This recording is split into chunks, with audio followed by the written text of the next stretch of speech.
Little poor girl asks billionaire dad, "If I make your son smile, will you get me a snack?" He doubts it until the boy starts laughing. The house was too quiet. Clark stopped at the kitchen doorway and looked around. Everything in its place, everything clean, everything perfectly organized, and completely lifeless. 8 months ago, this same kitchen was a happy chaos. Sarah humming while making pancakes, Ames laughing loudly when the batter splattered on the stove, the dog barking for a small piece. Now, even the dog was gone. Clark couldn't take care of it anymore. Now there was only silence, a silence that hurt the ears and made his chest tighten, a silence that screamed about everything they had lost. Clark poured coffee into 2 cups, as he always did, as he always had since Sarah died. The second cup would sit there, untouched, until he threw it out before leaving for work. But something inside him insisted on preparing it.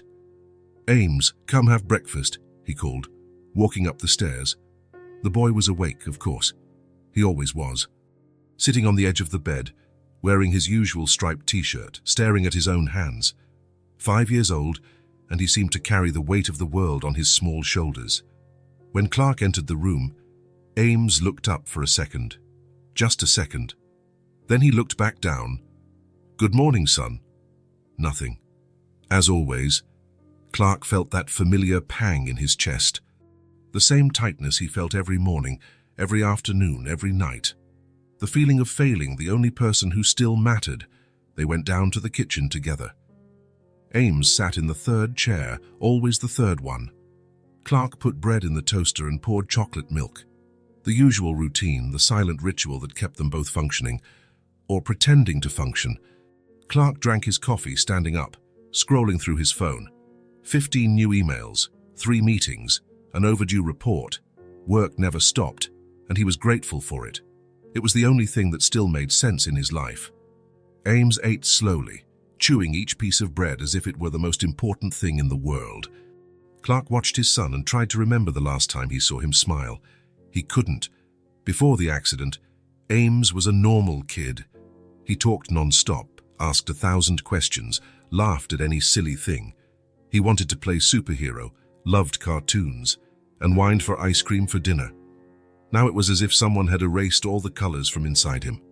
"Come on, I need to drop you off at school," Clark said, putting his phone away. Ames got up and went to get his backpack. Clark quickly washed the dishes, grabbed the car keys, and they both left.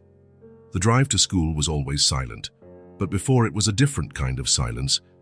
Sarah would sing along to the radio. Ames would make up stories about the cars passing by, and Clark would laugh at the nonsense they both talked about.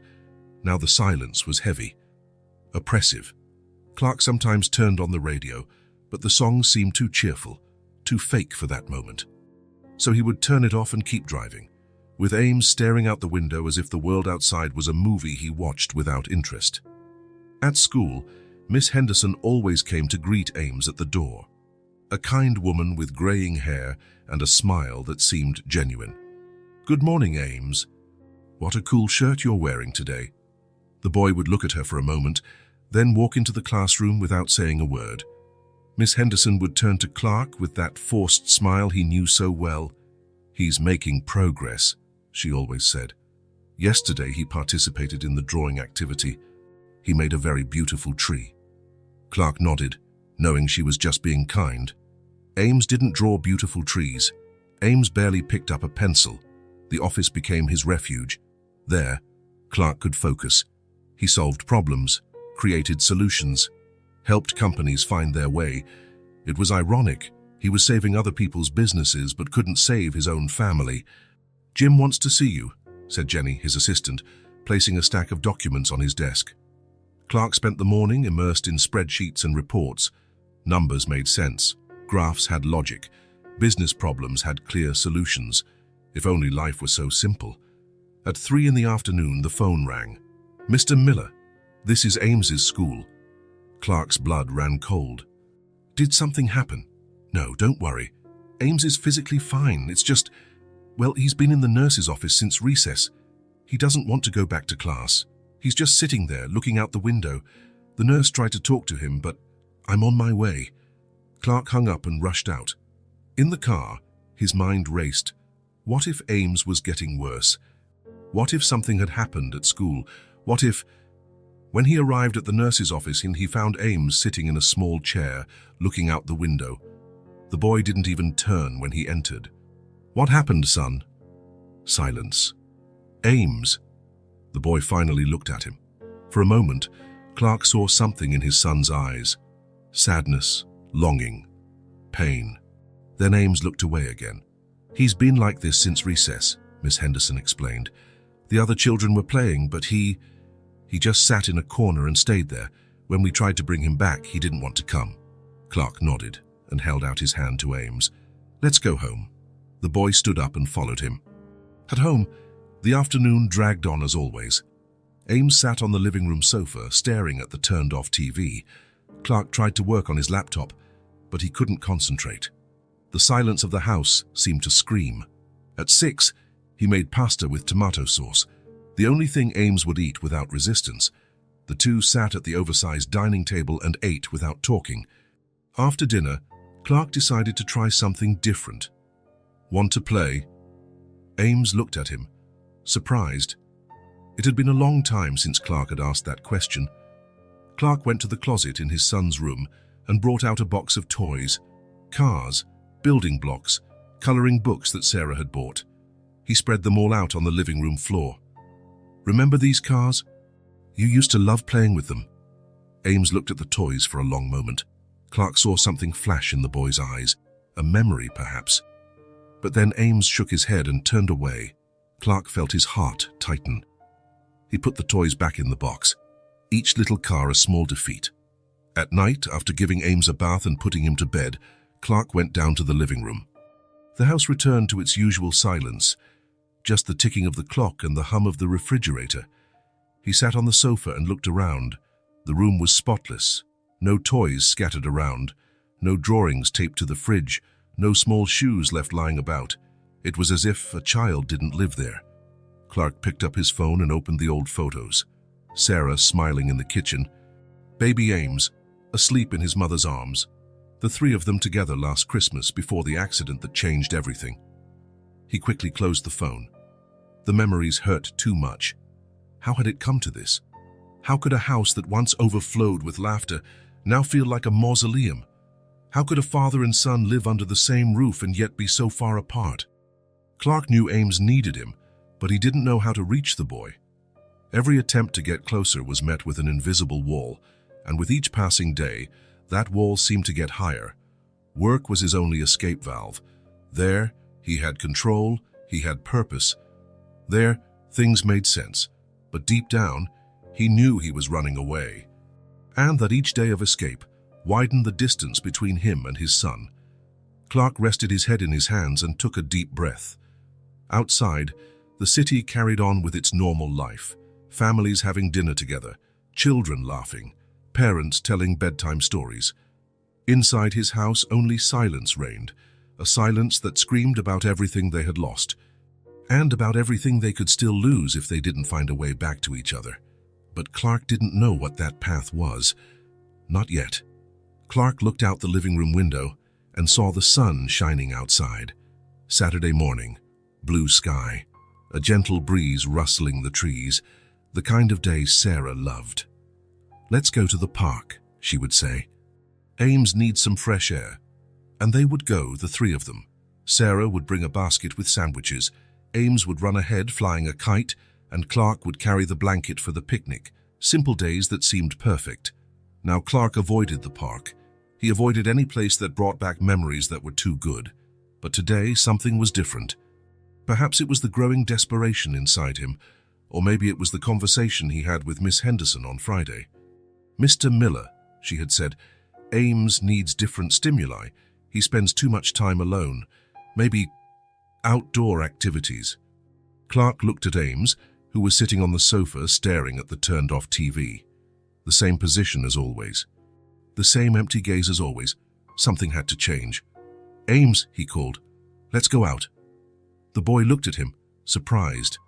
They didn't go out on weekends, ever. "We're going to the park."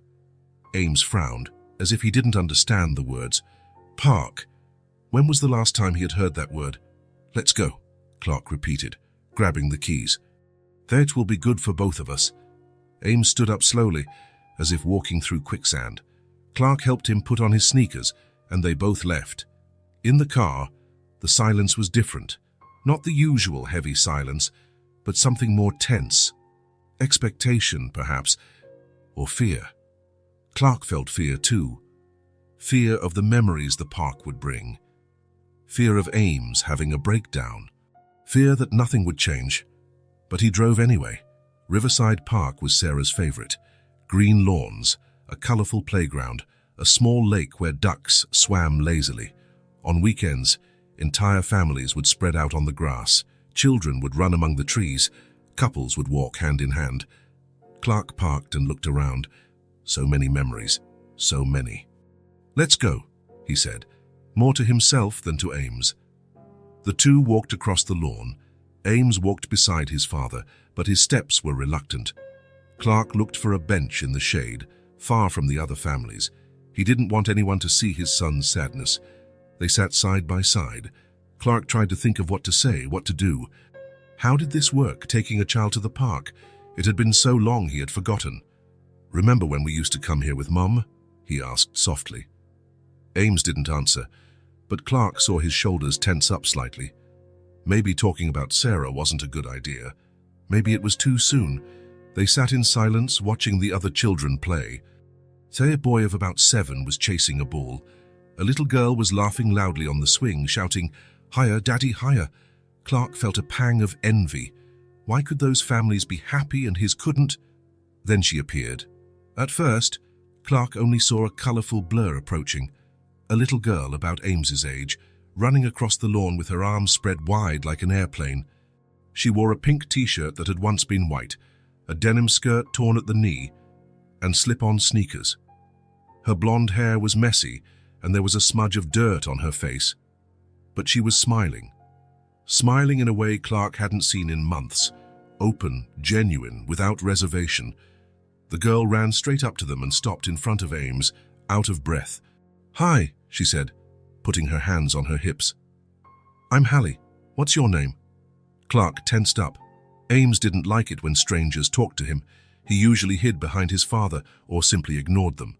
Ames just looked at the girl and then looked away. "Do you like to play?" Hallie tried, moving closer. "I know a bunch of fun games." Silence. "Do you want to see me do a somersault?" she asked excitedly. Ames continued to look down, not responding. Hallie tried a few more times. She asked about cartoons, toys, favorite foods, but Ames never answered. The girl sat on the grass, thoughtfully. Then she looked at Clark. "Why won't he talk to me?" Clark sighed. He doesn't talk much to anyone." "Oh," said Hallie, as if she understood perfectly. "Is he sad?" "Yes," Clark admitted. "Very sad." Hallie looked at Ames for a long moment, then turned to Clark with her eyes shining with determination. "If I make your son smile," she said, suddenly serious, "will you get me a snack?" The question caught Clark by surprise. Was she bargaining? A 5-year-old child was making a deal with him. "A snack," he repeated, skeptical. "Yeah," she nodded. "I'm hungry, and I bet I can make him smile. He just needs the right game." Clark almost laughed at her confidence. Months of failed attempts, therapists, medication, and this dirty little girl thought she could fix everything in a few minutes. "I doubt it," he said, shaking his head. "He hasn't smiled in a very long time." "Oh, but I'm very good at making people smile," Hallie said, standing up. "It's my superpower." Clark looked at Ames, who was watching the conversation with a hint of curiosity in his eyes. "Okay," Clark said, more to humor her than because he believed it. "If you can make him smile, I'll get you a snack." Hallie's eyes lit up. "Deal." She turned to Ames and lowered her voice conspiratorially. "Do you want to hear the funniest story in the world?" Ames looked at her, hesitant. "It's about a frog who wanted to be a ballerina," Hallie whispered. "But he wasn't just any frog." And then she began. She wasn't just telling a story. She was living it. She leaped across the grass imitating the clumsy frog, did pirouettes that ended in purposeful stumbles, and created hilarious voices for each character. "And then," she said, making a dramatic attempt at a grand jeté that made her fall on her bottom on the grass. The frog discovered that dancing badly was also a form of dancing. She stumbled again, trying to get up, making such an exaggerated look of surprise that even Clark almost smiled. And then it happened. Ames let out a small laugh. It was tiny, but Clark heard it clearly. Hallie heard it too, and her eyes lit up.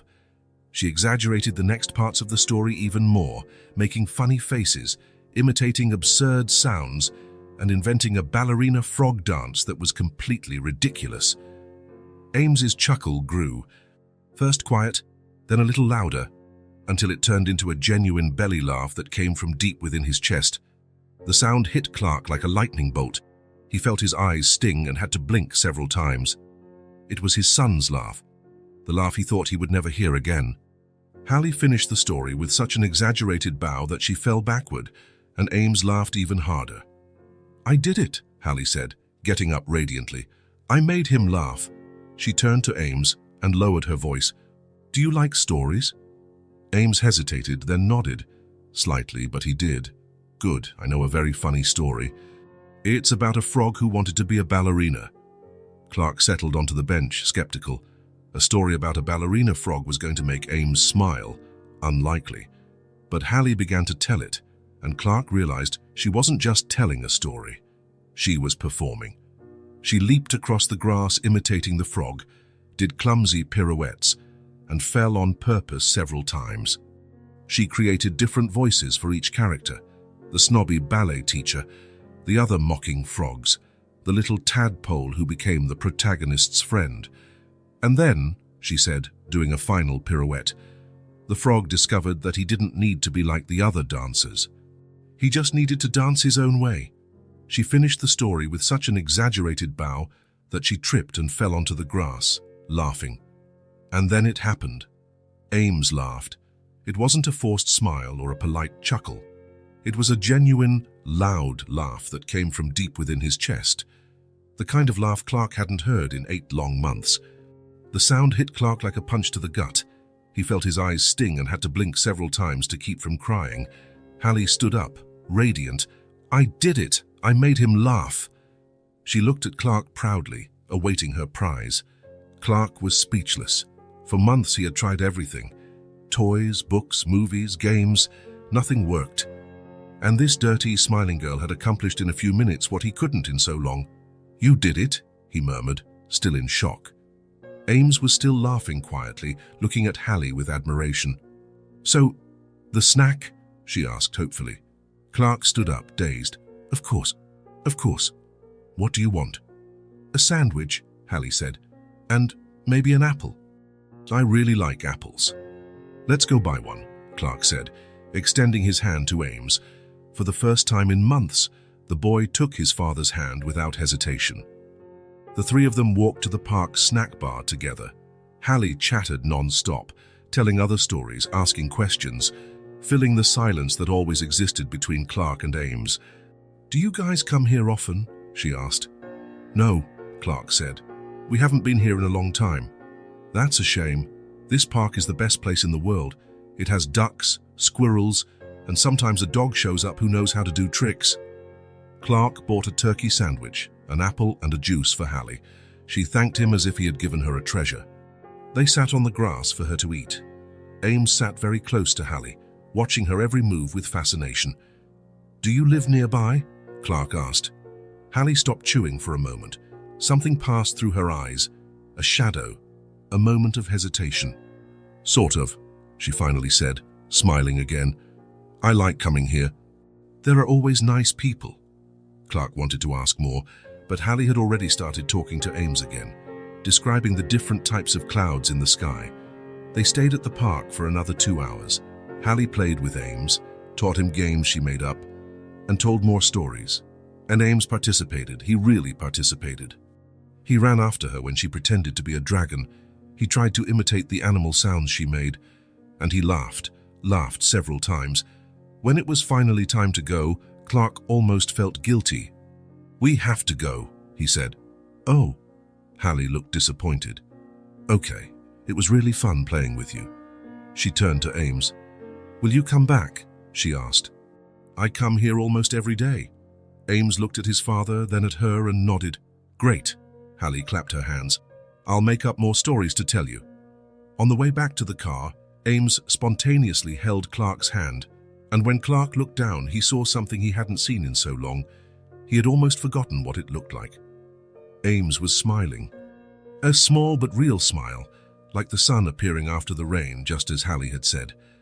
Clark squeezed his son's small hand and felt, for the first time in 8 months, a little bit of hope growing in his chest. Maybe all was not lost after all. Clark woke up on Sunday thinking about Ames's laugh. The sound still echoed in his head, like a song he couldn't stop playing. For 8 months, silence had been the house's constant companion. Now suddenly, he remembered what joy sounded like. He went downstairs to the kitchen expecting to find Ames in his usual spot, sitting on the sofa, staring into space. But the boy wasn't there. Clark found him at the living room window, standing looking outside. "Good morning, son." Ames turned around. His eyes were different, still sad, but there was something else, a spark that hadn't been there for a long time. "Dad," Ames said, and Clark almost fell out of his chair. Ames had spoken. He had called him Dad. "Yes? Can we—" Ames hesitated, as if the words were hard to find. "Can we go back to the park today?" Clark felt his heart race. Ames was asking for something. For the first time in months, he was expressing a desire. "Of course," and he said, trying to sound casual. "Of course we can." Breakfast was different. Ames ate faster than usual, as if in a hurry. Clark watched him discreetly, seeing signs of life he hadn't seen in so long. The boy drummed his fingers on the table, looked out the window every few minutes, and even smiled when Clark spilled coffee on his own shirt. "Are you excited to go to the park?" Clark asked. Ames nodded his head vigorously. "Because of Hallie." Another nod, shyer this time. Clark finished his coffee, and they both got ready. In the car, for the first time in months, Ames didn't just stare out the window. He asked how much longer, if Hallie would be there, if they could bring her something. "What kind of thing?" Clark asked. "I don't know," Ames said. "She said she was hungry yesterday." Clark felt something tighten in his chest. Hallie had said that, and from the way she devoured that sandwich, it wasn't just a casual remark. "Let's stop at a bakery," Clark decided. "We'll buy some pastries and cookies." Ames's eyes lit up. When they arrived at the park, Clark scanned the area with his eyes, looking for the girl with the messy hair. He didn't see her right away and felt a pang of anxiety. What if she didn't come? What if yesterday was just a fluke? But then Ames shouted, "Hallie!" Clark followed his son's gaze and saw her. She was under a large tree, building something with twigs and leaves. She was wearing the same dirty pink t-shirt as yesterday, the same torn denim skirt. Ames started running before Clark could even say anything. "Hallie," he shouted again. The girl looked up, and her face lit up as if she had just seen the best gift in the world. "You came back!" She jumped up, leaving her construction aside. "I knew you would come back." The two met in the middle of the lawn, and, to Clark's astonishment, they hugged. Ames hugged someone, spontaneously. Clark stood still for a moment, holding the bag of pastries, watching his son hug a girl he met yesterday as if she were his best friend for life. "Look what I was making," Hallie said, pulling Ames by the hand. "It's a fairy house." She showed him the structure she was building, intertwined twigs forming small walls, leaves as a roof, colorful pebbles as decoration. "The fairies need a place to live when they visit the park," she explained seriously. "This one is for a fairy named Starfish. She only appears when someone makes a very special wish." "What kind of wish?" Ames asked, completely engrossed. "Wishes about family," Hallie whispered. "So she helps people find their families or get closer to them." Clark approached slowly, not wanting to interrupt, but wanting to listen. "We brought pastries for you," Ames said, suddenly remembering. "Pastries?" Hallie's eyes widened. "Real ones?" Clark held out the bag. "Sweet rolls, cookies, and a bottle of juice." "Wow." Hallie took the bag as if it were a treasure. "Thank you so much. You are the kindest people I've ever met." She took out a sweet roll and took a huge bite, closing her eyes in pleasure. "This is delicious. Want to share?" she offered to Ames. The two sat on the grass and shared the snack, chatting excitedly about the fairy house. Clark sat on a nearby bench, pretending to read emails on his phone, but actually watching their every move. It was surreal. Ames was talking, laughing, asking questions, sharing ideas. "We can make a house for the fairy prince too," Ames suggested. "Good idea," Hallie agreed. "Yeah, let's build him a mansion, with towers and everything." The two stood up and began to collect more twigs. Clark watched Ames run back and forth, genuinely excited, genuinely engaged in something for the first time in so long. "This branch can be a tower," Ames shouted, finding a taller piece of wood. "Perfect," Hallie clapped. "You're really good at this." Clark felt a strange sensation in his chest, a feeling he hadn't felt in months. It wasn't exactly happiness, it was still too early for that. But it was hope. As if a door that had been locked for a long time was finally starting to open. The hours passed without Clark noticing. He stayed there on the bench, alternating between answering emails and watching the two build a veritable fairy village. Ames talked so much that Clark could hardly believe it. He asked questions, told stories, laughed out loud. "What if we build a bridge?" Ames suggested. "Yes, a crystal bridge," Hallie agreed. "Let's use these shiny pebbles." Clark noticed that Hallie's clothes were dirtier than yesterday. The pink t-shirt had a new stain on the sleeve, and he could see that her sneakers had a hole in the side. Where were her parents? Why was a 5-year-old child alone in the park 2 mornings in a row? "Hallie," Clark called. "Do your parents know where you are?" The girl stopped playing for a moment. Something passed through her eyes, a quick shadow that Clark had seen yesterday. "Don't worry," she finally said. "I can take care of myself." "But you're 5 years old," Clark insisted gently. "Almost 6, Hallie corrected, smiling again. "And I'm very smart. Look how beautiful our fairy city is becoming." She changed the subject so quickly that Clark didn't have a chance to ask anything else. But he was worried. A 5-year-old child shouldn't be alone in a park, even if she was smart. "Dad, look," Ames called him. "We made a whole city." Clark approached and looked at the construction. It was truly impressive. Small houses made of twigs, bridges of pebbles, even a miniature lake made with a puddle of water. "It's amazing," he said sincerely. "You two work very well together." Ames smiled, a big, proud smile. Clark's heart ached. How long had it been since he'd seen his son proud of something? "Hallie had the idea for the city," Ames said. "And she's very creative." "She really is," Clark agreed, looking at the girl. Hallie was smiling, but Clark noticed she was shivering a little.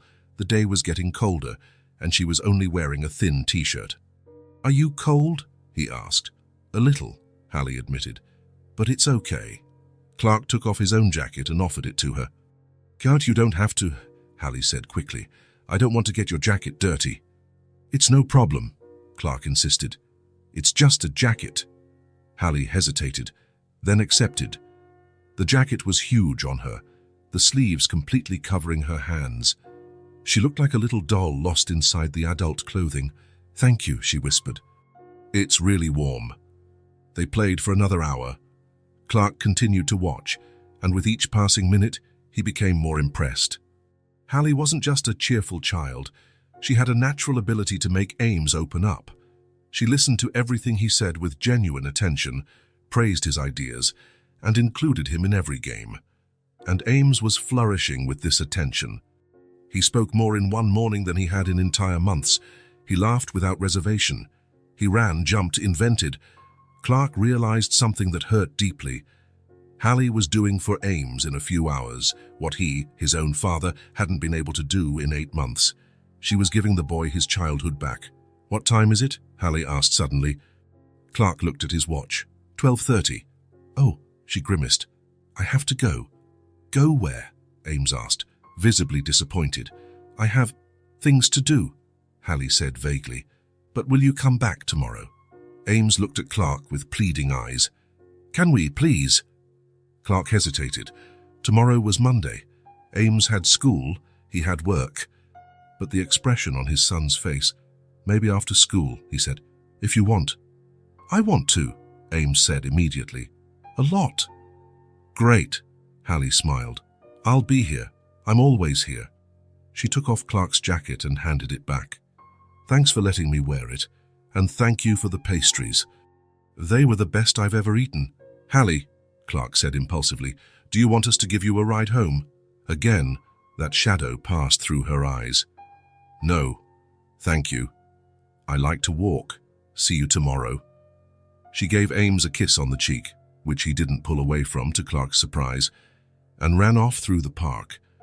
Clark and Ames stood there watching her go. She's nice, Ames said quietly. She is, Clark agreed.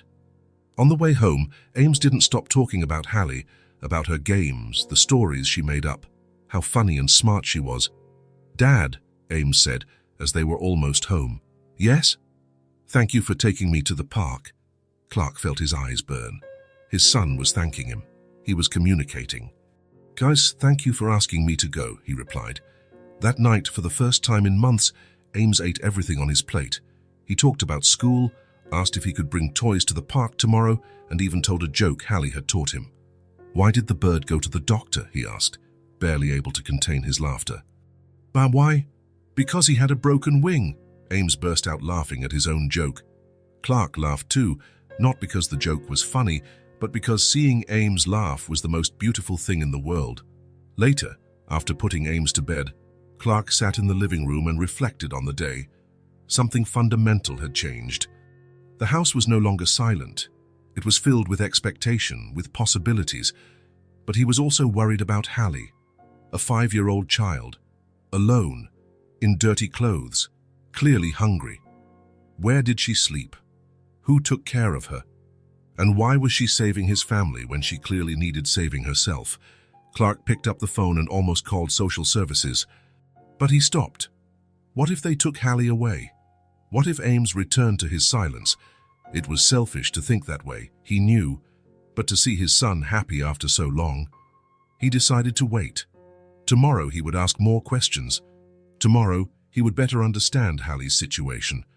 Tomorrow he would figure out how to help her in the same way she was helping them. Because one thing was clear. That small yet brave girl had done more for his family in 2 days than any therapist, any medication, any attempt he had made. She had given his son his laugh back, and Clark was determined to repay her somehow. Upstairs, for the first time in 8 months, Ames slept with a smile on his face, and Clark slept with hope in his heart. The first thing Clark noticed when he woke up was the sound of rain hitting the window. Thick, heavy rain, the kind that soaks everything in minutes. The second was the wind howling outside, making the trees sway violently. Clark looked at the thermometer on the kitchen wall. 46 degrees, fall had arrived for good, bringing with it the first truly cold day of the year. Dad, Ames appeared in the kitchen, already dressed with his backpack on. Will Hallie be at the park today? Clark looked out the window again. The rain showed no signs of letting up. With this weather, son, I think she'll stay home. But she said she's always there, Ames insisted, worried. What if she's waiting for us? Clark hesitated. For the past few days, they had created a routine. Pick up Ames from school and go straight to the park. Hallie was always there, as if she lived in that place, and always in the same clothes, the pink t-shirt that looked dirtier each day, the denim skirt with the rip at the knee, the worn-out sneakers. Let's just take a look, Clark relented. If she's not there, we'll go back home. Ames's face lit up. Thanks, Dad. After dropping Ames off at school, Clark spent the day at the office trying to focus on work. But his thoughts kept returning to Hallie, a 5-year-old child, alone on a day like this. Where would she be taking shelter? At 3 in the afternoon, when he went to pick up Ames, the rain had subsided to a cold drizzle, but the wind was still strong. Can we go to the park now? Ames asked as soon as he got in the car. Sure. The drive was silent, but Clark noticed that Ames was anxiously looking out the window, searching for signs that the weather was improving. When they arrived at the park, Clark scanned the area with his eyes. The playground equipment was wet and empty, the trees were constantly dripping, and a fine mist covered the lawn. The place looked deserted. She's not here, Clark said, relieved. She must have stayed home today. Let's go. There. Ames pointed. Yeah, that's her. Clark followed his son's gaze and felt his stomach clench. There was Hallie under a large tree, huddled against the trunk. Even from a distance, he could see she was shivering. "Oh my God," Clark murmured. They both got out of the car and ran to her. As they got closer, Clark saw that the situation was worse than he had imagined. Hallie was soaked from head to toe. Her blonde hair was stuck to her face, her pink t-shirt was completely wet, and her sneakers squelched with water at every move. "Hallie!" Ames shouted. "Are you okay?" The girl lifted her head and tried to smile, but her lips were purple from the cold. "Hi, Ames," she said, her voice trembling. I knew you guys would come." Clark knelt in front of her, shocked by what he saw. Hallie was freezing, wet, visibly cold.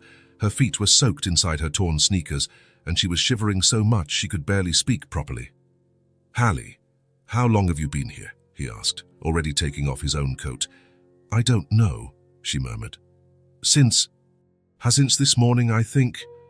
"Since this morning." Clark wrapped her in the coat, which immediately became soaked too. "You've been in the rain the whole time?" Hallie shrugged, as if it were no big deal. "I hid under the tree. It wasn't so bad." Clark looked up. The tree offered some protection, but not enough for a downpour of that magnitude. Hallie had spent hours there, alone in the cold. "Where are you supposed to be?" he asked gently. "Where do you live?" Hallie looked away. I have places I stay." "What places?" "Safe places," she said evasively. "Don't worry about me, I can take care of myself." Clark felt an anger building inside him. Not anger at Hallie, but at whoever was responsible for leaving a 5-year-old child alone on a day like this. "You're coming with us today," he said, decisively. "It's not up for discussion." Hallie's eyes widened. "Come where?" "To our house. But first, we're going to buy you some warm clothes." "I can't," Hallie said quickly. "I don't have money for clothes." "No one is asking for money," Clark said, standing up. "Let's go, you're freezing and you need to get warm." Hallie looked at Ames, uncertain. "It's true," the boy said. "Our dad is nice, and our house is really warm." "But I'll get everything dirty," Hallie protested. "So look at me." "Wet clothes dry, dirty houses can be cleaned," Clark said. "Let's go." He held out his hand to her. Hallie hesitated for a long moment, looking at the outstretched hand, as if she couldn't believe someone was offering help. Finally, she took Clark's hand. They went straight to a children's clothing store at the mall. Clark had never bought clothes for a girl after Sarah died. That task had been delegated to the babysitter who occasionally looked after Ames, but Hallie made it easy. "You can pick whatever you want," Clark said. Hallie's eyes shone as if she had never heard those words before. "Anything." "Anything," Clark confirmed. "You need warm clothes." Hallie walked through the store with reverence, gently touching the hangers. She stopped in front of a light pink coat, as soft as a blanket. "This is beautiful," she whispered. "Then it's yours," Clark said. "Try it on." Hallie put on the coat and looked at herself in the mirror. The smile that appeared on her face was one of pure joy. The coat was perfect, warm, soft, and her favorite color. "Now you need boots," Clark said, leading her to the shoe section. Hallie chose a pair of pink boots that matched the coat. When she put them on, she walked around the store just to feel what it was like to have shoes that didn't let water in. "And gloves," added Ames, who was loving helping with the choices. "Gloves too," Clark agreed. Hallie chose a pair of small gloves with star designs.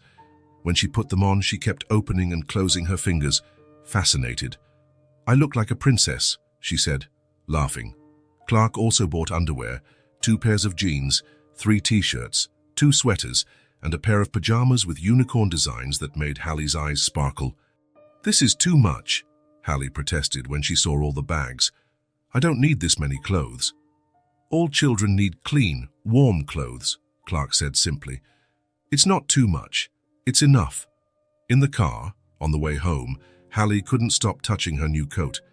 "It's so soft," she said, amazed, "and so warm." "Do you like it?" Ames asked. "I love it," Hallie said. "I've never had such a beautiful coat." Clark's heart ached. Never had a coat. What kind of life was this child living? When they arrived home, Hallie stopped at the front door and stared. "Is this where you live?" "It is," Clark said. "Come in." Hallie entered slowly, as if treading on sacred ground. She looked around the living room with wide eyes, the big sofa, the TV, the curtains, the pictures on the wall. "It's so beautiful," she whispered, "and so clean." "Do you want to take a warm bath?" Clark offered. "To warm up." "Can I?"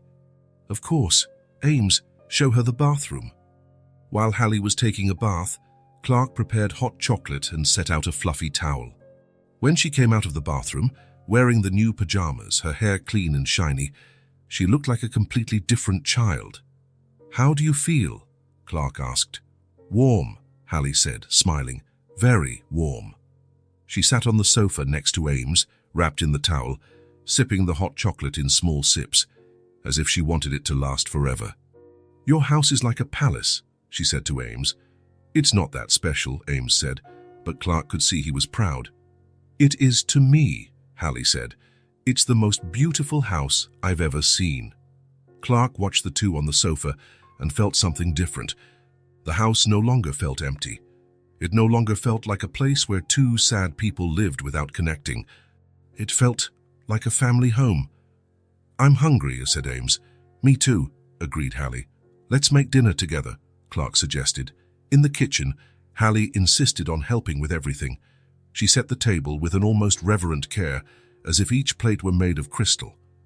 She helped serve the pasta, offered napkins, and asked if she could put the drinks on the table. "So you don't have to do all that," Clark said. "You're our guest." "I like to help," Hallie said. "It makes me feel like part of the family." The sentence hit Clark like a punch. Hallie wanted to feel like part of a family. A 5-year-old child shouldn't have to wish for something so basic. During dinner, Hallie and Ames talked non-stop. She told stories she made up about animals. He talked about school, and they both laughed at silly jokes. Clark just watched, enchanted by the naturalness of their interaction. "Can I have more pasta?" Hallie asked timidly. "Of course," Clark said. "You can eat as much as you want." She served herself another plate and ate with appetite, clearly famished.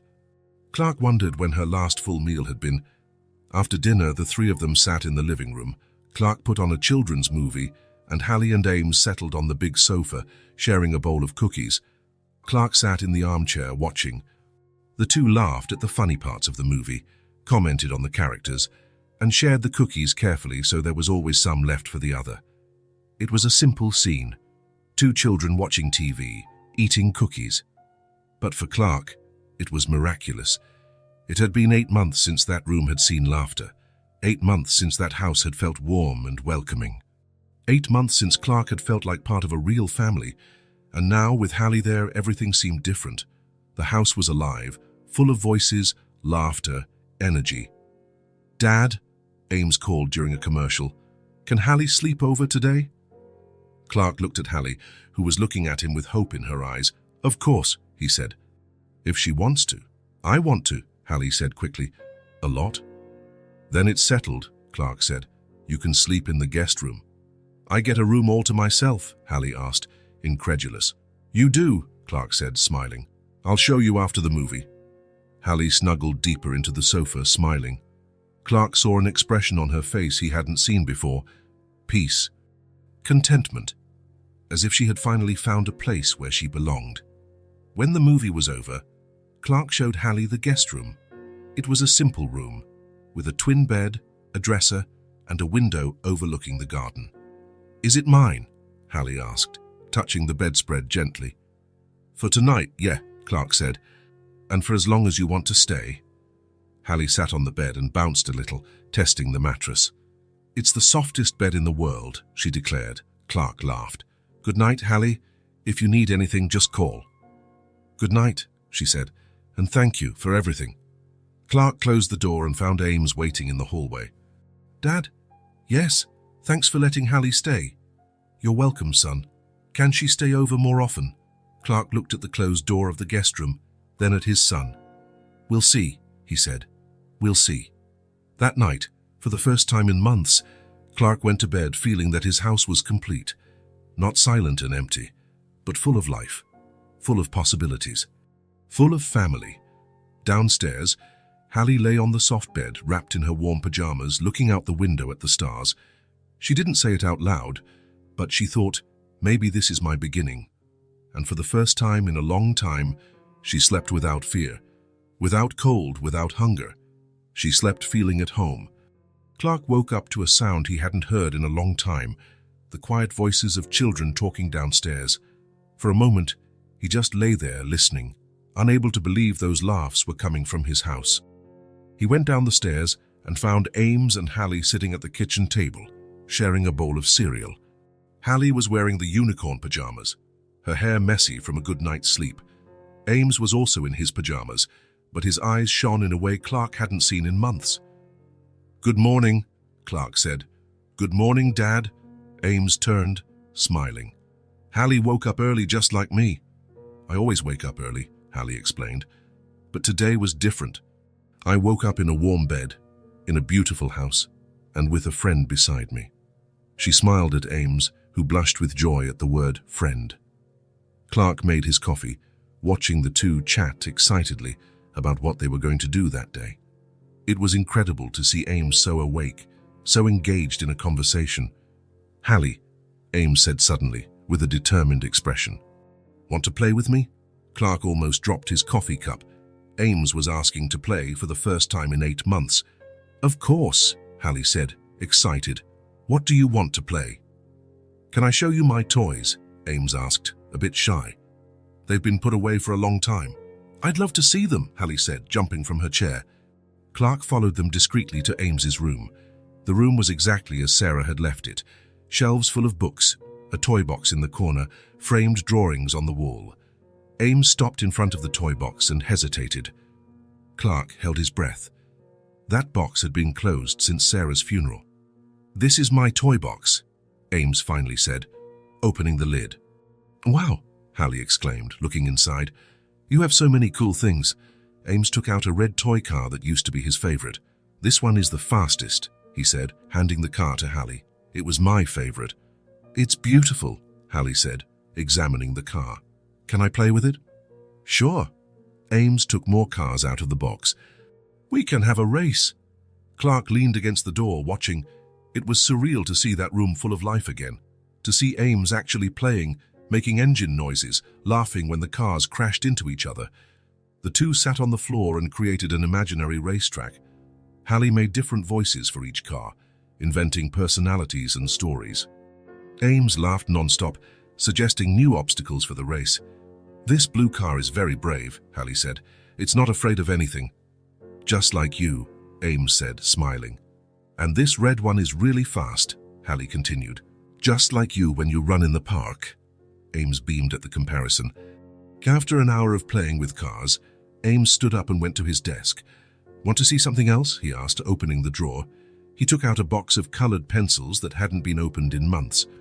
"I used to like drawing," he said, a bit shy. I love drawing," Hallie said. "So do you want to try again?" Ames looked at the colored pencils for a long moment. "I think so," he finally said. "I'll get some paper." Clark went down to the living room silently, giving them space, but stayed where he could hear their voices. A few minutes later, he heard them coming down the stairs, carrying paper and pencils. "Can we draw on the living room table?" Ames asked. "Of course," Clark said, trying to sound casual. The two sat on the living room floor, spreading out the papers. Clark pretended to read a book in his armchair, but he was actually watching their every move. "What are you going to draw?" Hallie asked. "I don't know yet," Ames said, picking up a blue pencil. "It's been so long since I've drawn. How about starting with something simple?" Hallie suggested. "A house or a tree." "Good idea," Ames said, starting to trace lines on the paper. Hallie picked up a pink pencil and started her own drawing. The two drew in silence for a few minutes, concentrating. "Your drawing is looking nice," Hallie commented, looking at Ames's paper. "Yours too," Ames said. "You draw really well." "Thanks," Hallie said. "I've always drawn, since I was little." "I used to draw a lot too," Ames said quietly. "My mom always said I was an artist." Hallie stopped drawing and looked at him. She was right. "You are an artist." "But I stopped," Ames said, after she died." "Why?" Ames hesitated, his pencil frozen in the air. "Because everything became dull. Drawing reminded me of her."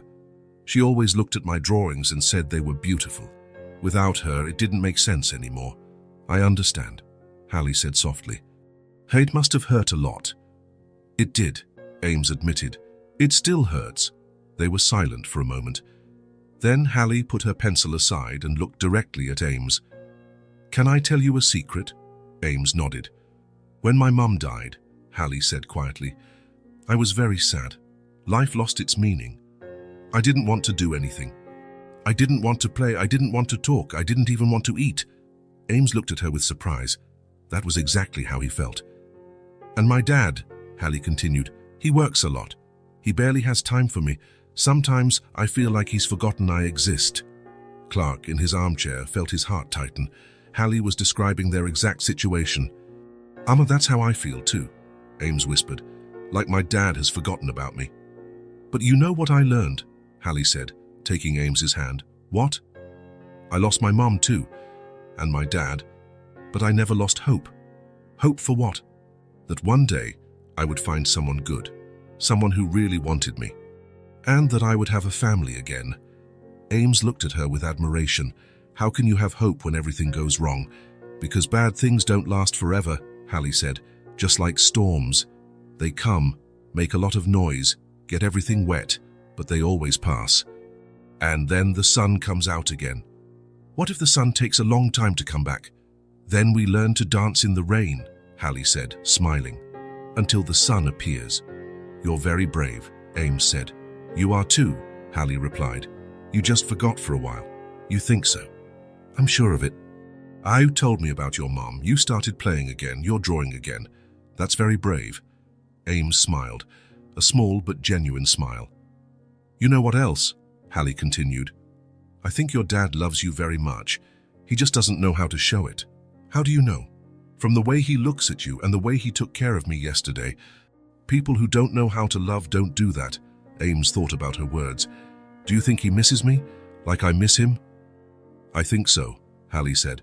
Sometimes adults get lost just like we do.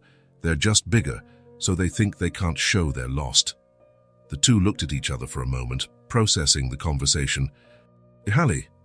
Yes. Thanks for being my friend. Thanks for being my friend too. And then, spontaneously, the two hugged, a tight hug, from two children who found in each other exactly what they needed. Clark had to lean his hand against the wall to keep from falling. Seeing his son hugging someone, opening up, talking about his feelings, it was more than he had dreamed possible a week ago. Want to finish the drawing? Hallie asked, letting go of the hug. I do, Ames said. I'm going to draw something special. What are you going to draw? A family, Ames said. A happy family. Just like me, Hallie laughed. The two went back to drawing, now chatting excitedly about colors, shapes, and stories they could make up for their drawings. Clark watched the two on the living room floor, surrounded by papers and colored pencils, and felt something fundamental changing inside him. His son was coming back, not just back to playing or drawing, but back to being a child. Back to smiling, trusting, opening up, and he was coming back to him too. Clark could feel it. There was a bridge being built between them, and Hallie was the architect of that bridge. Done, Ames announced, holding up his drawing. It was a house with three figures in front, a tall man, a small child, and a girl with light hair. Everyone was smiling, and there was a big yellow sun in the sky. It's beautiful, Hallie said. Look at mine. She showed him her drawing, two children playing in a park with hearts floating around them. At the top of the paper, she had written in crooked letters, Friends Forever. They're both beautiful, Clark said, approaching. Ames looked up at his father, and for a moment their eyes truly met. Not the quick, evasive glance of the past few months, but a real look, full of possibility. Dad, Ames said quietly, do you like it when I draw? I love it when you draw, Clark said sincerely. I always have. Ames smiled, the most beautiful smile Clark had seen in 8 long months. And Clark knew that something had changed forever.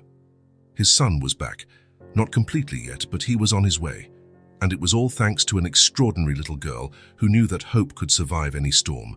A girl who had lost everything but never lost faith that things could get better. And who maybe, just maybe, had found her own family in that room full of drawings and laughter and rediscovered love. Clark stayed up all night. The words he heard Ames say to Hallie echoed in his head like a scratched record. "My dad works a lot. He barely has time for me." Every time he closed his eyes, he saw the scene again. His 5-year-old son, sitting on the living room floor, confessing to a girl he barely knew that he felt abandoned by his own father. The truth hurt more than anything Clark had ever felt. More than Sarah's death, more than seeing Ames submerged in sadness. Because this time the pain had a culprit, and that culprit was him. At 5 in the morning, he gave up trying to sleep. He went down to the kitchen and made coffee, his hands trembling slightly as he stirred the sugar. Outside, the sun was beginning to rise, painting the sky in shades of orange and pink. Clark remembered the mornings when Sarah was alive. She would wake up early on weekends and make pancakes. The sweet smell filled the house, and Ames would run down in his pajamas, his hair standing on end, laughing before he even sat at the table. "Good morning, my prince," Sarah would say, giving the boy a kiss on the head, and Clark would join in. He would sit with them, eat slowly, listen to Ames talk about the dreams he'd had. They would talk about plans for the day, about places they could visit, about games they could invent. When did he stop doing that? When did mornings become just a rush to get out of the house? When did he forget that being a father was more than just making sure Ames was clean, fed Megs, and at school on time? At 7 in the morning, he heard footsteps on the stairs. Hallie appeared in the kitchen, in her pajamas, with messy hair. "Good morning," she said, rubbing her eyes. "Good morning, Hallie.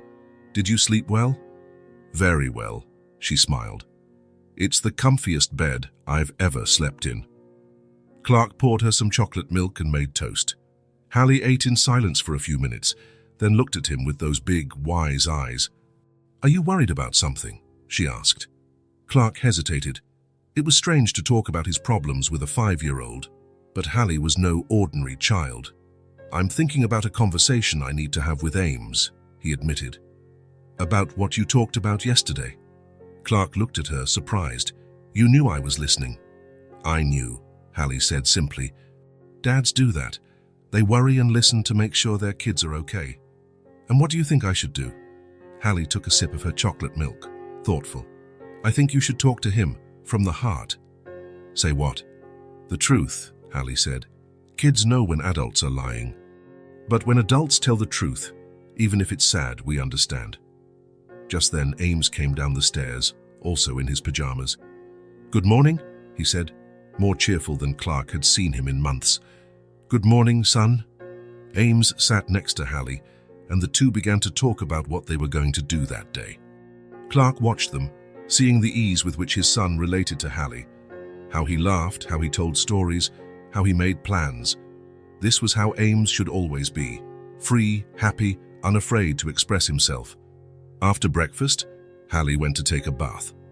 Clark saw the opportunity he had been waiting for, and "Ames," he said, "I just want to sit on the porch with me." The boy looked at him, a little surprised. It had been a long time since Clark had invited him to do anything. "Can I?" "Of course. Let's talk for a bit." The two went out to the porch. It was a beautiful morning, with a gentle breeze and the sun shining through the trees. Clark sat in one of the wicker chairs Sarah had bought years ago. Ames sat in the other, swinging his little legs. For a moment they were silent. Clark tried to find the right words, but there were no right words for what he needed to say. "Ames," he began finally, his voice a little shaky. "I heard you guys talking yesterday." Ames tensed up. "You heard?" "I did. And I need to ask you for something." "What?" Clark took a deep breath. His eyes were already welling up, and he hadn't even really started talking. "I'm sorry, son." Ames looked at him, confused. "Sorry for what?" "For everything," Clark said, his voice thick with emotion. "I know I've been distant, even when I was right here." The words came out with difficulty, each one weighing like a stone. "When your mom died, I felt a very great pain, a pain I didn't know how to handle, and I thought that working a lot would help me forget." Ames was quiet, listening. "But I forgot the most important thing," Clark continued, tears streaming down his face. "I forgot that you were in pain too. I forgot to look at your sadness." "Dad, let me finish, son," Clark said softly. I thought if I kept working, if I kept everything running, that would be enough. But it wasn't. You needed me, and I wasn't here. Not really. Clark wiped his eyes with the back of his hand. You are the most important thing in my life, Ames.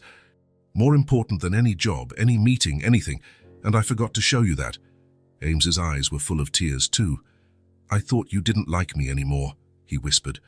Oh, son, Clark felt his heart break. I love you more than anything in the world. I always have. I didn't know how to take care of you and my own sadness at the same time. You were sad just like me. I was very sad. But I thought adults couldn't show sadness to children. I thought I had to be strong all the time. But Hallie said that adults get lost just like kids, Ames said quietly. Hallie is very smart, Clark said, smiling through his tears. And she's right. I was lost. I still am a little. And now? Clark looked at his son. Really looked. For the first time in months. He saw the brown eyes just like Sarah's, saw the freckles on his nose, saw the small scar on his chin from when Ames fell off his bike at 3. Now I want to try to be different, he said. I'm going to make more time for you. I'm going to work less. I'm going to pay more attention. Really? Really, Clark promised. It won't be perfect right away. I'll make mistakes sometimes because I'm still learning to be a single dad, but I'm going to try, every day. Ames was thoughtful for a moment. Dad? Yes, I want to try too. I want to talk to you more, like I talk to Hallie. You do. I do. It's just, sometimes it's hard to find the words. I understand, Clark said. It's hard for me too sometimes, but we can learn together, right? We can. The two looked at each other for a moment. Then, without a word, Ames got up from his chair and approached Clark. Slowly, as if testing if it was allowed, the boy rested his head on his father's shoulder. Clark felt the world stop. How long had it been since Ames approached him spontaneously? How long since there had been physical contact between them that wasn't just functional? Clark wrapped his arms around his son carefully, as if he were made of glass. Ames relaxed against his father's chest, and Clark felt the small body surrender to that hug. They said no more. They didn't need to. They stayed there, father and son, for the first time in 8 months truly together. Not just in the same space, but connected. The silence between them was no longer empty. It was full of possibilities. Clark closed his eyes and felt Ames's soft hair against his face. It smelled of baby shampoo and good dreams. It smelled of hope. Inside, they heard Hallie humming in the bath. A cheerful song she was making up, about families and houses and people who find each other when they need it most. Dad, Ames murmured, without lifting his head. Yes? Can Hallie stay with us more often? Clark thought of the extraordinary girl who had entered their lives like a whirlwind of joy and wisdom, the girl who had brought back his son's laughter and taught him how to be a father again. Let's talk about it, he said. But I think so. Good, Ames sighed, snuggling even deeper into the hug. And Clark knew that this was the moment, the turning point, the beginning of something new between them. It wouldn't be easy. There would still be difficult days, moments of silence, tears for Sarah. But now they would face it all together, as father and son, as a family. The gesture was small, a head on a shoulder, a shy hug. But it was full of forgiveness, of promises of rediscovered love. It was the new beginning they both needed. And for the first time in 8 months, Clark believed that everything was going to be okay. On Monday morning, after dropping Ames off at school, Clark didn't go straight to the office. Instead, he drove to the city's Department of Social Services. He had spent the weekend thinking, and his decision was made. Hallie couldn't keep living in uncertainty. She couldn't continue without a permanent home, without someone to officially care for her. And Clark couldn't pretend he didn't see what was right in front of him. That girl had saved his family. Now it was time to give back. The department's waiting room was cold and impersonal. Blue plastic chairs, faded posters on the walls, the smell of disinfectant in the air. Clark was nervous, but determined. Mr. Miller, a middle-aged woman called. I'm Margaret Santos, a social worker. Clark followed her to a small room filled with files and papers. Margaret sat behind a metal desk and opened a folder. "You mentioned on the phone that you're interested in adoption." "Yes," Clark said. "A 5-year-old girl. Her name is Hallie." Margaret typed something into her computer. "Hallie Morrison," she said, reading the screen. "She's been in our system for a year. Orphaned. Parents died in a car accident. She's been through several foster homes." "Several homes?" Clark asked, concerned. "Unfortunately, yes. Hallie is a lovely child, but she has a tendency to run away. She always goes back to Riverside Park. The families find it difficult to handle." Clark understood everything in that moment. Hallie wasn't running away from the families. She was going to the only place where she felt safe, and by a twist of fate, it was the same place he and Ames had gone to seek a new beginning. "Where is she now?" he asked. "In a temporary shelter home. But I can arrange a visit if you'd like to meet her officially." "I already know her," Clark said, "and she's already been to my house." "Several times?" Margaret raised her eyebrows. "That's irregular. How did that happen?" Clark told her the whole story. The first meeting at the park, how Hallie had made Ames laugh, how she had spent the night at their house when she was cold. "And the child adapted well to your home?" Margaret asked. "Very well. She and my son have become inseparable. And, to be honest, she saved my family." Margaret made several notes. "Mr. Miller, the adoption process is complex. We'll need references, home visits, psychological evaluations. It could take months." "I understand," Clark said. "I'm willing to do whatever it takes. And in the meantime, Hallie will have to return to the shelter." "No," Clark said firmly. "I want to apply to be a temporary guardian as well. Immediately." Margaret looked at him for a long moment. "Are you sure about this? It's a huge responsibility." "I'm absolutely sure." 2 hours later, Clark left the department with a stack of forms to fill out and a home visit scheduled for the following week, but also with the promise that Hallie could stay with them while the process was underway. At lunchtime, Clark called his office and told them he wouldn't be back that day. He had more important things to do. His first stop was a furniture store. Hallie deserved a real room, not just the guest room with impersonal furniture. Clark walked through the aisles, imagining what a 5-year-old girl would like. He stopped in front of a small, light wood bed with a house-shaped headboard. It was perfect. "Can I help you?" a saleswoman asked. "I'm putting together a room for my daughter," Clark said, and the word daughter came out naturally without hesitation. "How old is she?" 5 years old. "And she loves pink." He chose the bed, a matching dresser and a small armchair for reading. In the decor section, he found what he was looking for, a star-shaped lamp that projected small colored lights onto the ceiling. "She's going to love it," the saleswoman said. "When can it be delivered?" "This afternoon," Clark asked. "It's urgent." He paid an extra fee for express delivery and went to the next store. Sheets, pillows, curtains, a fluffy rug. Clark bought everything thinking of Hallie's smile. He chose a comforter with unicorn designs, star and moon-shaped pillows, and pink curtains with small embroidered flowers. At 3 in the afternoon, he was in the school parking lot waiting for Ames to come out.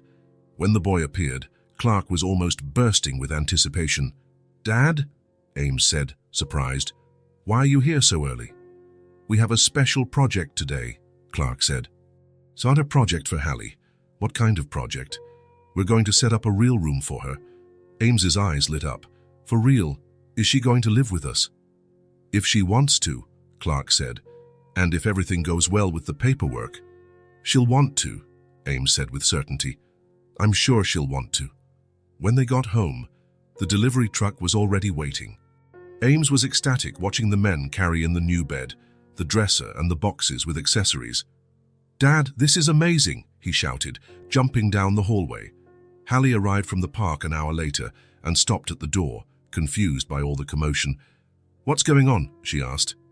"Surprise," Ames said, pulling her by the hand. "Come see." They took Hallie to what was once the guest room. Now it was transformed. The new bed was in the center, with the unicorn comforter perfectly made. The star-shaped pillows were arranged against the headboard. The star-shaped lamp was on the nightstand, projecting small colored dots of light on the walls. Is it for me?"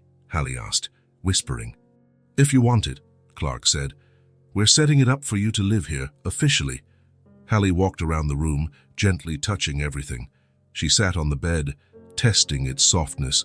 She opened the empty dresser, imagining her clothes inside. She turned the lamp on and off several times, fascinated by the lights. "It's the most beautiful room in the world," she finally said. "But it's not finished yet," Ames said. We need to decorate it together." They spent the rest of the afternoon organizing the room. Hallie chose where she wanted everything. Ames helped arrange the pillows, and Clark hung the curtains and assembled the reading chair. "Here," Hallie said, pointing to a corner. "Can I put my drawings here?" "Of course," Clark said. "We'll buy a corkboard for you to hang all your drawings." "And here," she continued, pointing to an empty shelf, "can I put books?" "We'll go to the bookstore tomorrow," Clark promised. "You can choose as many books as you want." Hallie twirled in the middle of the room, her arms outstretched, laughing with joy. "It's like a dream," she said, "but a dream that came true." In the following days, the whole house began to change. Not just Hallie's room, but every corner. Clark bought new picture frames and put up photos of the three of them together. Hallie and Ames made drawings that were framed and hung around the house. The refrigerator filled up with colorful reminders, shopping lists written in a child's handwriting, and shiny stickers. The kitchen table was no longer a place where two people ate in silence. It was where three people talked, laughed, and planned their day. Clark bought an extra chair, pink at Hallie's request, which officially became her spot. In the living room, a toy basket appeared that Hallie and Ames shared. In the bathroom, a pink toothbrush and strawberry shampoo. In the laundry room, small clothes drying on the line next to Clark's shirts and Ames's pants. They were small details, but each one screamed the same thing.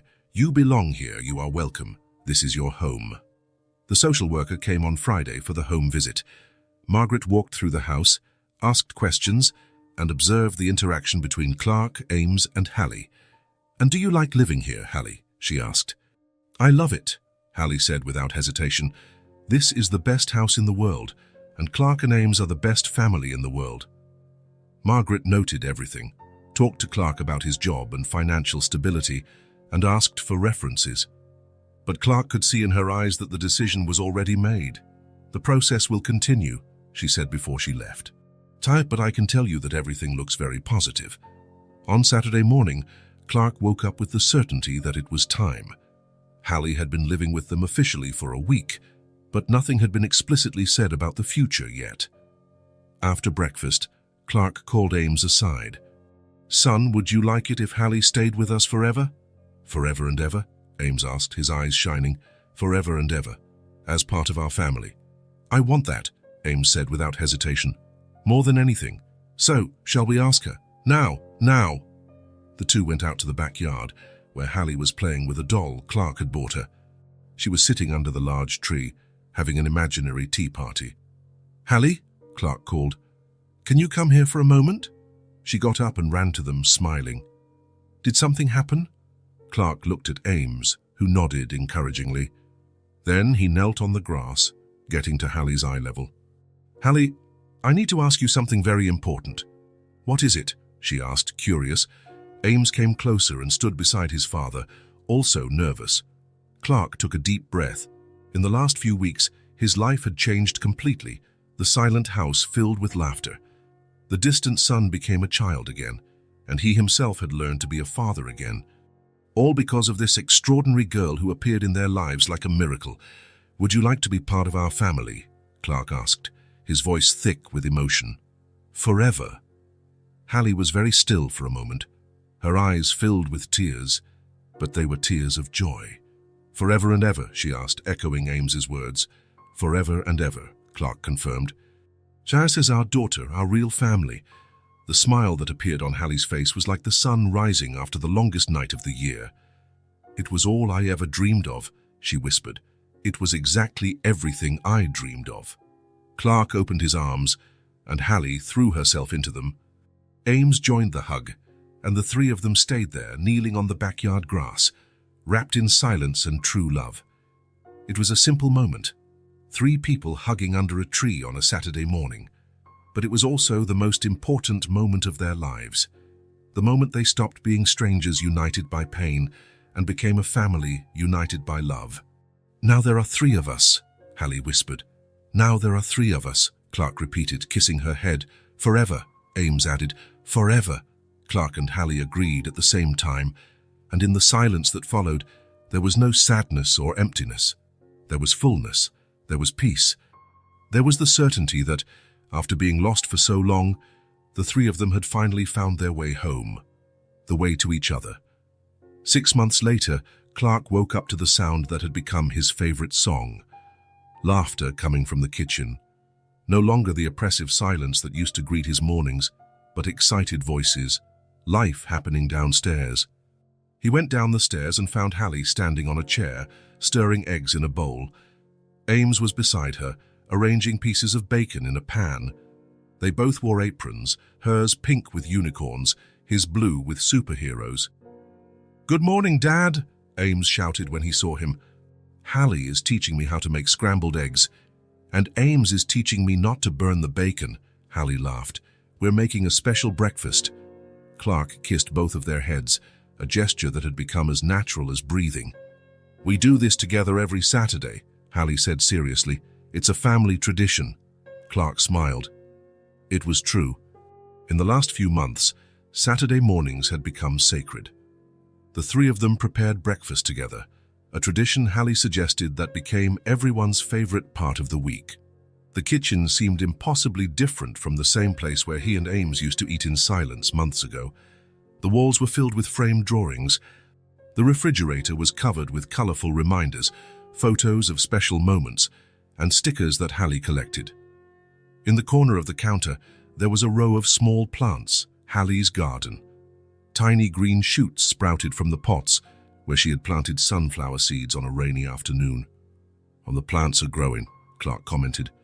"So just like our family," Hallie said proudly. "It started small and now it's big and strong." The table was no longer too big for 2 people. Now it seemed the perfect size for 3.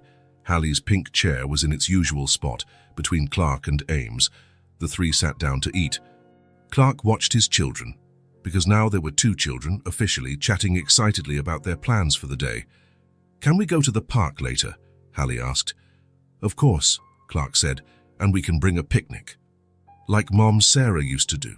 Hallie asked. Clark's heart ached, but not with pain, with gratitude. Hallie spoke about Sarah naturally, including her in the family's memories. She had a small shrine in her room with a photo of Sarah, surrounded by flowers she picked herself. "She was my mom too," Hallie had said once, "even though I never met her, because she made you and Ames and now you're mine too."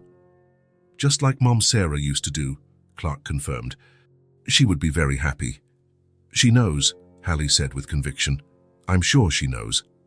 After breakfast, while Clark washed the dishes, the 2 went to get ready. Clark listened to the morning routine that had become music, Hallie humming in the bathroom, Ames singing in the shower, the 2 of them amicably discussing what to wear. Hallie's room had become exactly what Clark had imagined. The walls covered in drawings, the dresser full of her color-coordinated clothes, the shelf overflowing with books from their weekly visits to the bookstore. In the center of the small table she used as a desk, there was always a photo of the 3 of them that Margaret took on the day of the official adoption. In the photo, they were at the courthouse, all 3 smiling. Hallie in a pink dress, Ames in a suit, Clark beaming. "We're ready," Hallie shouted, appearing hand in hand with Ames. "Perfect," Clark said, grabbing the picnic basket. "Let's go to our park." Riverside Park was still the same, but to Clark it seemed completely different. It was no longer a place of painful memories, but of new beginnings.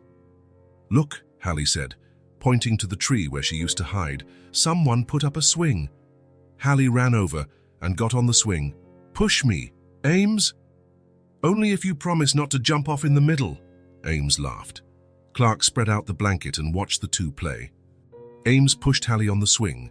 She screamed with joy, and they both laughed non-stop. To Clark, it was miraculous.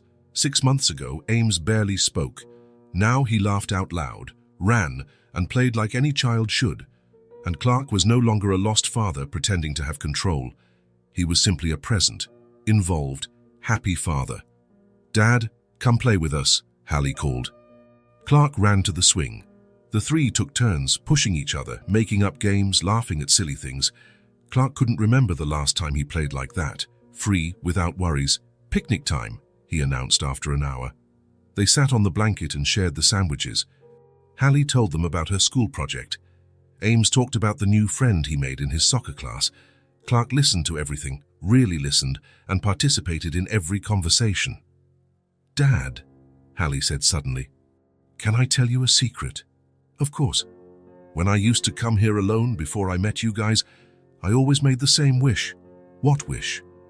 "I would ask the stars to send me a family, a real family, that would want me forever."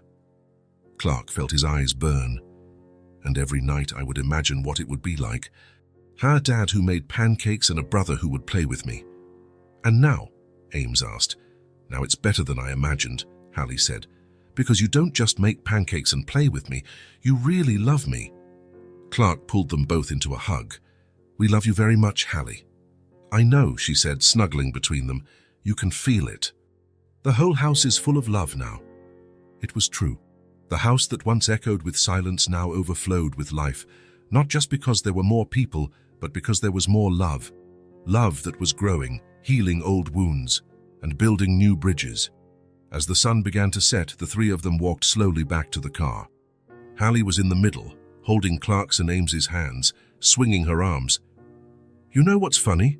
she said suddenly. "What?" Clark and Ames asked at the same time. "I always knew my family would find me." "What do you mean?" Clark asked. "I didn't know how it would happen, nor when, but I knew it would happen." "Why did it have to happen?" Ames asked. "Because," Hallie said, as if it were obvious, "you needed me as much as I needed you." Clark stopped walking for a moment. She was right. He and Ames were lost, not knowing how to reconnect, and Hallie hadn't just found them, she had healed them. "And now we're a real family," Hallie continued. "A family that chose each other." "It's the best family in the world," Ames said. "It really is," Clark agreed. When they got home, the evening routine unfolded as always. Baths for the kids, family dinner, a story before bed. Clark now read to both of them every night. "Dad," Hallie whispered that night. "Yes, my love? Thank you for letting me be part of the family." Clark kissed her forehead. "Thank you, Hallie, for saving us, for showing us how to be a family again."